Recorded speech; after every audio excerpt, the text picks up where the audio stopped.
Jalan Arjuna nomor 11 Kota Semarang.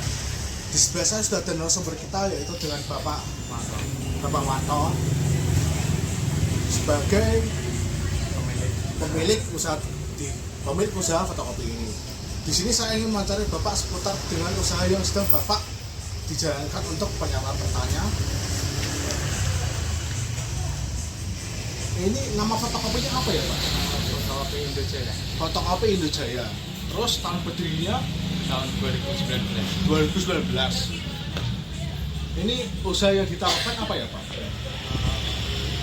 Fotokopian, jilid, dan sebagainya. Fotokopian, jilid, dan seputar percetakan lah kawan-kawan. Yang terjual itu berapa, Pak, rata-ratanya sehari itu? Paling 4 kardus. 4 rem. 20 rem. Untung nggak ya?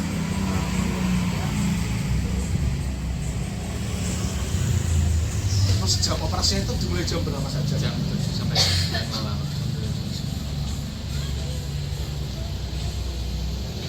Biasanya itu di jam-jam segitu yang paling ramai itu di jam berapa saja, Pak? Sekitar jam 9-an. Bagus. Kita mulai. Di sini biasanya karyawan yang bekerja berapa? 2 ya? 2 Dua. Dari bapaknya. sama istri.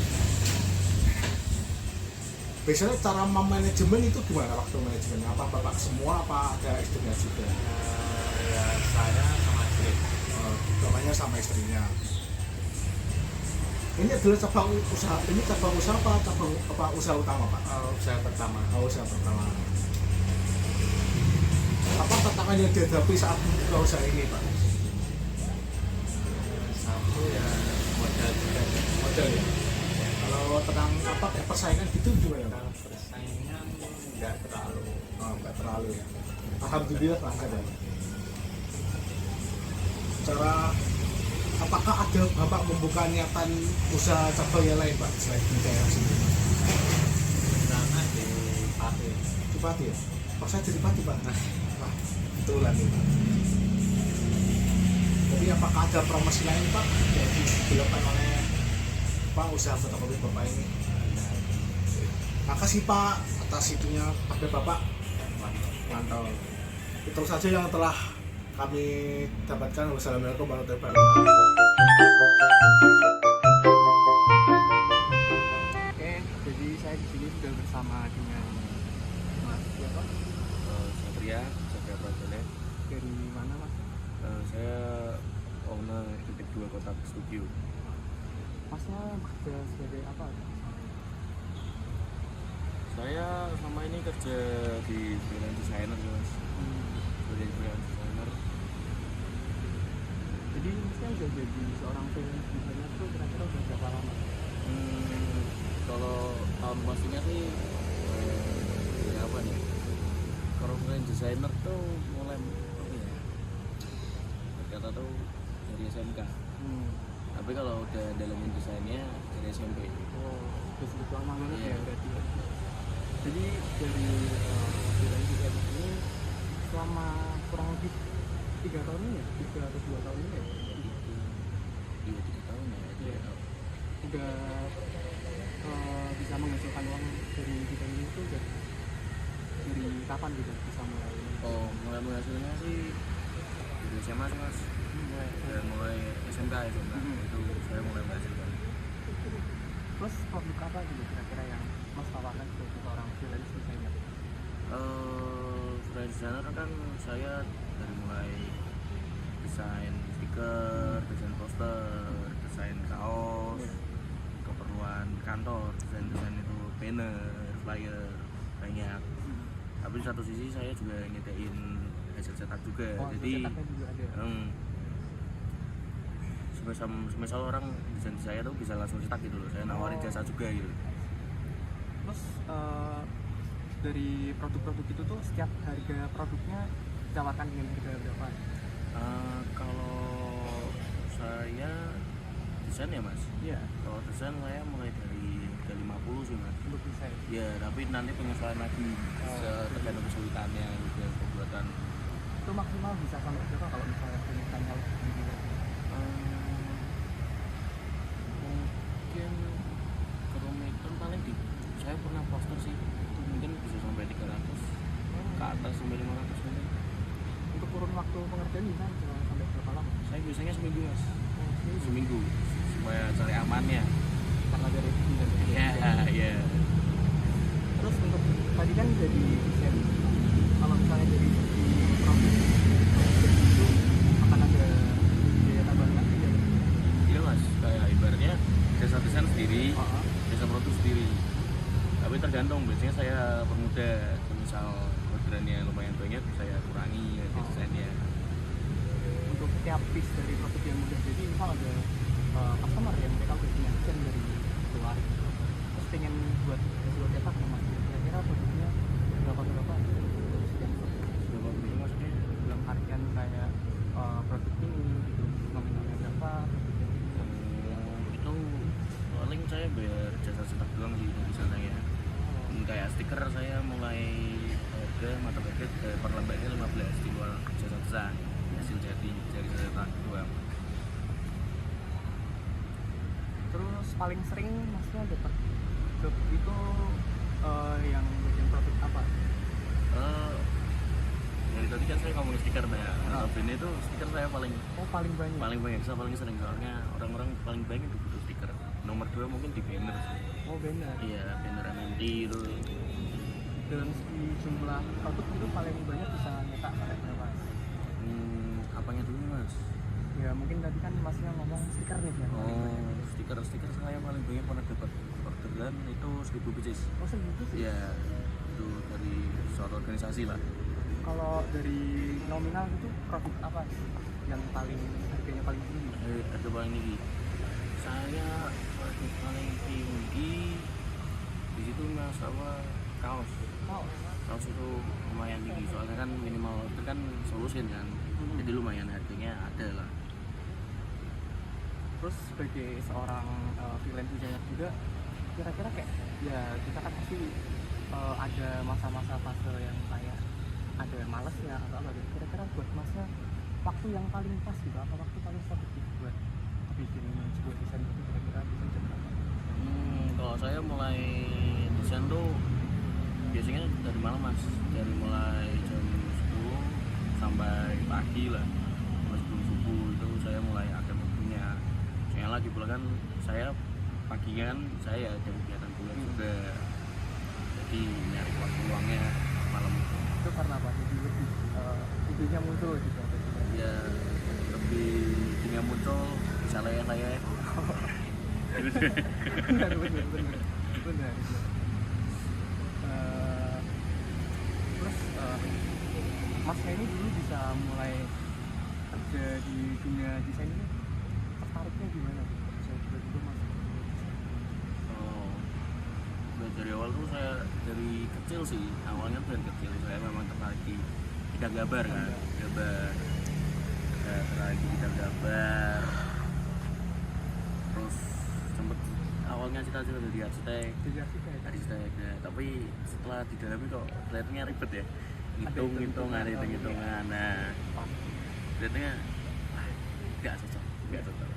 Sistem pindah ke ini rebel aja. nggak bisa. Habis itu akhirnya mulai kenal desain. Awalnya tipografi, habis itu mendalami desain layout, produk. Dan juga kan background SMK saya SMK percetakan juga grafika. Jadi saya mulai tertarik interest di situ. Jadi akhirnya masuk ke sini sekarang. Terus kadang kan kita kalau misalnya dapat customer itu kan kadang ada yang minta revisinya, ada yang salah. Terus tips dari masnya gitu buat mas? Tolak aja mas. Tolak aja. Gak kayak gitu sih mas. Tergantung sih mas. Biasanya kan kalau saya tuh gini sistemnya. Harga awal desain itu biasanya saya kasih revisi itu maksimal 3 kali. Ya jadi dari awal tuh dari SOP-nya 3 kali revisi. Dan semisal dari 3 kali revisi itu masih kurang, saya kenakan charge. Jadi ya setidaknya kayak saya revisi tetap semangat. Kita 3 kali setiap revisi tambah 50 per revisian. Kalau nambah dari 3, nah itu. Jadi semakin banyak juga semakin untung ya? Nah, tergantung. Itulah, tergantung mindset semua mas. Terus deh kalau misalnya udah dapat orderan gitu, kan kadang ada fase-fase yang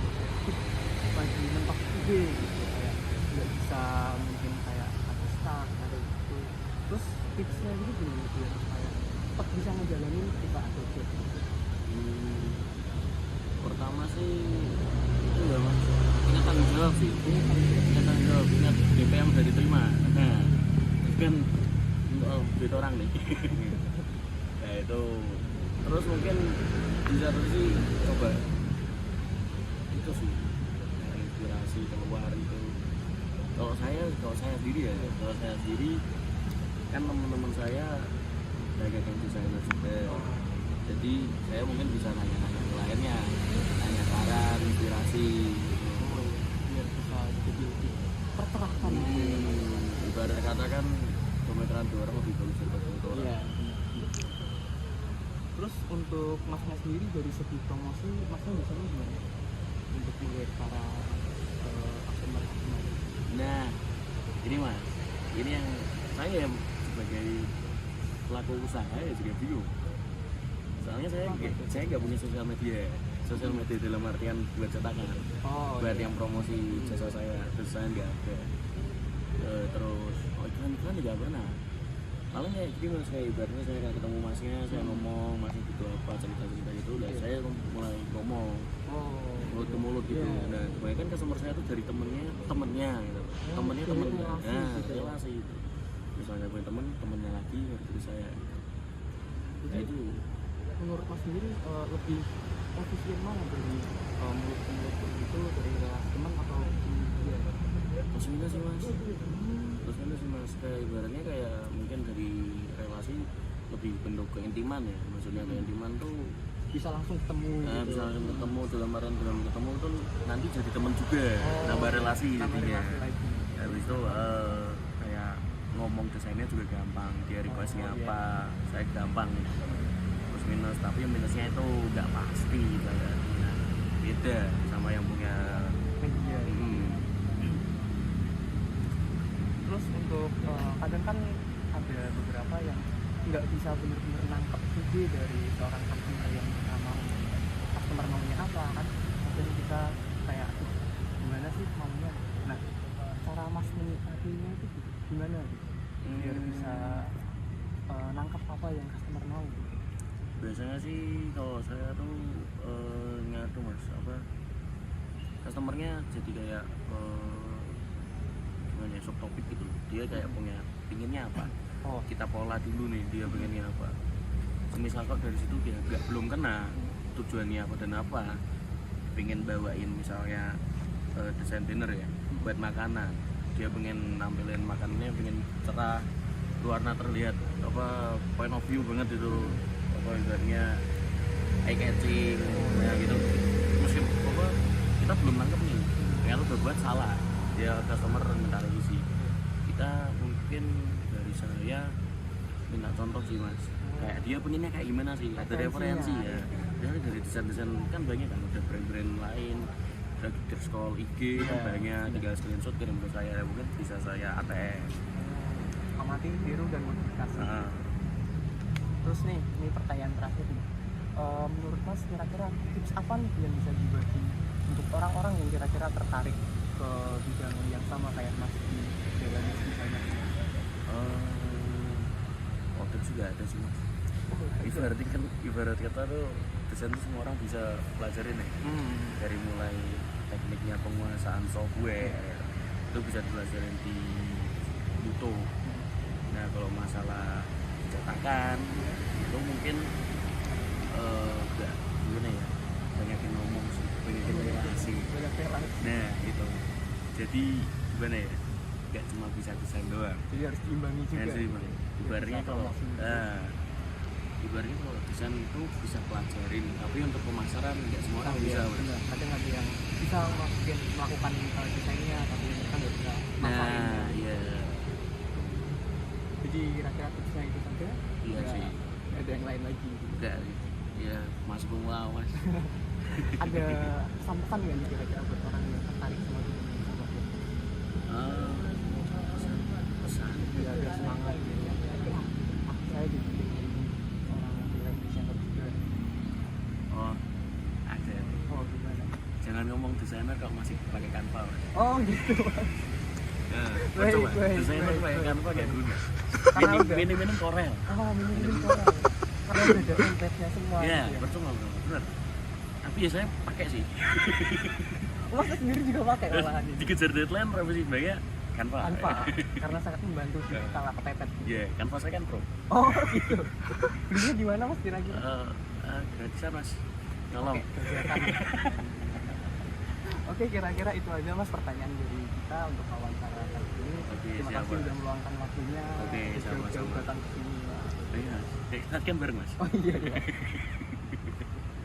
Udah, oke, sekian dari saya. Terima kasih. Wassalamualaikum warahmatullahi wabarakatuh.